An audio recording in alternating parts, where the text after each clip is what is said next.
Hello friends, welcome to my channel. आज हम परिमेय संख्याओं को जोड़ना, घटाना, गुणन और भाग करना सीखेंगे। परिमेय संख्याएं हमने पढ़ी हैं, वे संख्याएं होती हैं जिन्हें p बटा q के रूप में लिखा जा सके, अंश बटा हर के रूप में लिखा जा सके, और जहां p और q पूर्णांक होने चाहिए और हर मीन्स q शून्य नहीं होना चाहिए। आज हम पढ़ेंगे परिमेय संख्याओं को जोड़ना, घटाना, गुणा करना और भाग करना। तो स्टार्ट करते हैं। सबसे पहले है योग और व्यकलन। ओके, योग और व्यकलन करने के लिए मैं आपको कुछ नियम बताऊंगा, कुछ ऐसे पॉइंट्स बताऊंगा जिनको ध्यान में रखते हुए आप परिमेय संख्याओं को जोड़ सकते हैं और घटा सकते हैं आसानी से। मैं एक उदाहरण से समझाता हूँ। मैंने एक उदाहरण लिखा 11/7 प्लस 4/7। बड़ा सिंपल से 7 और 7 है नीचे, तो 7 को मैंने लिख दिया क्योंकि लसब लोगे तो भी 7 ही आएगा। और जो अंश है उन अंश को आपस में जोड़ दिए, 11 और 4 15, 15/7। सिंपल सा। एक और एग्जाम्पल से समझते हैं कि एक परिमेय संख्या है 2/5 और एक है 1/6। अब ध्यान देना, इस एग्जाम्पल में दोनों की हर समान थी, 7 और 7, जबकि इस उदाहरण में दोनों परिमेय संख्याओं के हर समान नहीं है, तो हम इनको जोड़ नहीं सकते। तो ये समस्या यहाँ खड़ी हो जाती है। तो इस समस्या को हल करने के लिए मैं आपको दो बिंदु बताता हूँ, ध्यान में रखिएगा। पहला पॉइंट है कि जब हर समान हो, ठीक है ना, इस उदाहरण में जब हर समान हो, तो जब हर समान हो तो हमने क्या किया कि जब हर समान हो तो हर को हमने ऐसे लिखा, ओके, और जो अंश हैं उनको आपस में जोड़ दिया, ठीक है ना। अंशों को आप जोड़ सकते, यदि जोड़ है तो जोड़ना है और यदि घटाव है तो घटाना है, ठीक है। हर को मैंने समान जो हर है उसको एक बार लिखा और अंशों को आपस में जोड़ दिया और घटा दिया। ओके, ये एक साधारण तरीका है, बड़ा सिंपल से क्वेश्चन आते हैं इस पे।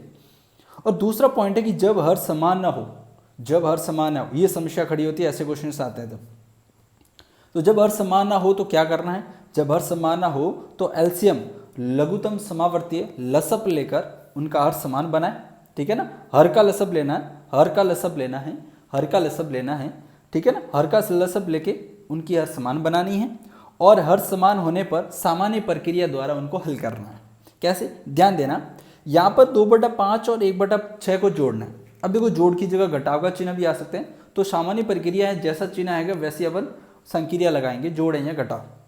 तो यहाँ पर देखो, मैंने 5 और 6 का लिया है एलसीएम। एलसीएम सिंपल तरीके से लेना आता है। सबसे पहले छोटी संख्या 2 का भाग जाता है 6 में, जिसमें नहीं जाता उसको ऐसे से लिख दो, और 6 में गया 3 बार। अब 2 का नहीं जाता, 2 के बाद 3 की बारी। 5 में जाता, जिसमें नहीं जाता उसको ऐसे से लिख देते हैं, ओके। फिर 3 एकम 3, फिर 5 का जाता है, 5 एकम 5। कब तक करना है, जब तक कि 1 ना आ जाए लास्ट में। फिर 2 या 6, 6 पंजे 30। तो एलसीएम कितना आया अपना, 30। सिंपल, एलसीएम कितना आया, 30। अब देखो, जो पहली परिमेय संख्या है 2/5, उसमें हर का भाग देना लसब में, हर का भाग देना लसब में। किसका, हर का भाग देना लसब में। तो 5 का भाग 30 में कितनी बार गया, 5 का भाग 30 में 6 बार गया, 5 अंक 30, 5 अंक 30। और जो भागफल आता है 5 अंक 30 में 6 बार गया, जो भागफल आता है उसको अंश से गुणा करना है, तो 6 दूनी 12, ओके। फिर ऐसे इसमें देना है 1/6, हर का भाग लसब में कितनी बार गया, 6 पंजे 30, 6 पंजे 30, 5 बार, 5 को अंश से गुणा किया, 5 एकम 5। बस हर समान हो गई, हर को लिख दिया, आपस में जोड़ दो, 12 और 5 17, ये आपका आंसर।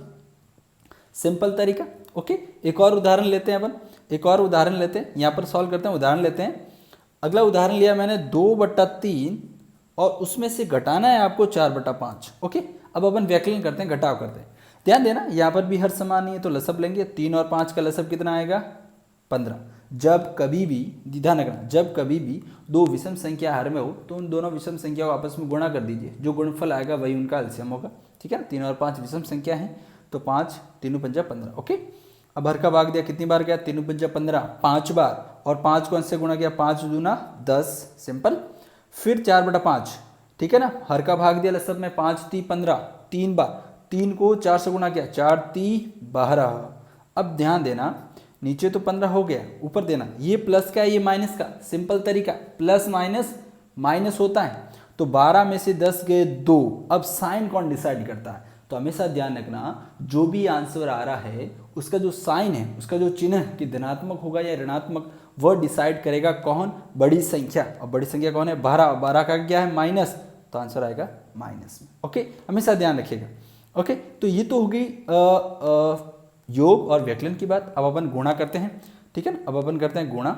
गुणा करना बड़ा सिंपल है, गुणा करना बड़ा सिंपल है। एक उदाहरण से समझते हैं, जैसे 13/15 ये परिमेय संख्या गुणा करना 5 से। अब देखो यहाँ पर अंश बटा हर है, तो यहाँ पर भी अपन अंश बटा हर मान लेते हैं। ओके, तो सिंपल सा तरीका इसमें, अंश को अंश से गुणा कीजिए, अंश को अंश से गुणा कीजिए, हर को हर से गुणा कीजिए। तो 13 को 5 से गुणा करोगे तो 13 गुणा 5 65, और नीचे 15 एकम 15, सिंपल। अब देखो, जब कई बार बच्चे यहाँ तक ये आंसर लेके आ जाते हैं, लेकिन यहाँ इसके आगे भी इसको किस में बदलना है, मानक रूप में बदलना है, सरल रूप में बदलना है, इसको सिंप्लीफाई करना है। ओके, तो देखो दोनों में 5 का भाग जा रहा है, समान संख्या का, देखो मानक रूप में बदलने के लिए समान संख्या का भाग दिया जाता है। तो 5 का भाग जा रहा है, 5 का 5, 5 3 15, 13 बार, ठीक है ना, 13 बार गया और नीचे गया 3 बार, तो आंसर आ गया 13/3। ओके, अब देखो इसको मैं करने का एक तरीका भी बताता हूँ, ध्यान से देखना। 13/15 को गुणा करना है आपको 5/1 से। तो हमेशा ध्यान रखना, जब आपको बड़ी संख्याओं का गुणा करना नहीं आता है, या फिर मान लीजिए टेबल्स नहीं आती है, तो हम क्या करते हैं, कैंसिल आउट कर देते हैं, कैंसिल सरल कर देते हैं यहीं पर।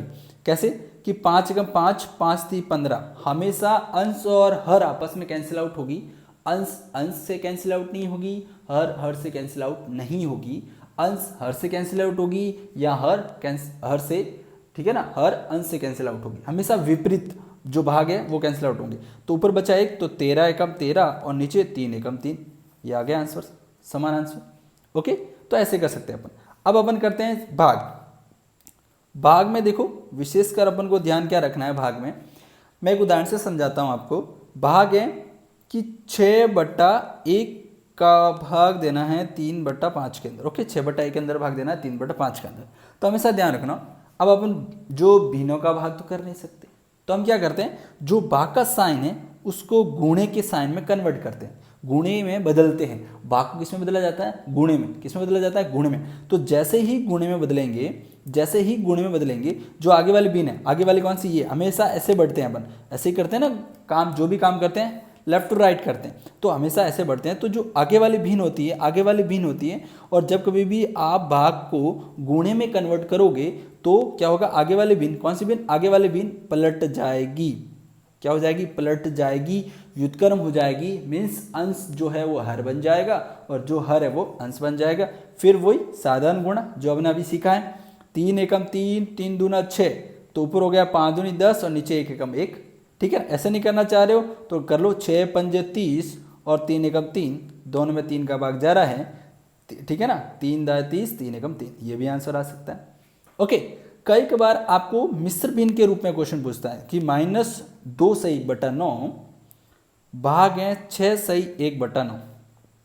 ध्यान देना मित्रों, कोई भी हो, चाहे योग हो, व्यकलन हो, गुणा हो, भाग हो, जब कभी भी कोई भी प्रश्न, ठीक है ना, कोई भी प्रश्न मिश्र भिन्न के रूप में दे रखा हो, किसके रूप में, मिश्र भिन्न के रूप में दे रखा हो, तो सबसे पहले उसको मिश्र भिन्न को सरल भिन्न में, अनुचित भिन्न में, ठीक है ना, सामान्य भिन्न में बदलो। किसमें बदलना है, सामान्य भिन्न में। और सामान्य भिन्न बदलना आता है कैसे, कि किसी जैसे -2 सही 1/9 को आपको सामान्य भिन्न में बदलना है, तो माइनस का तो माइनस ही रहेगा।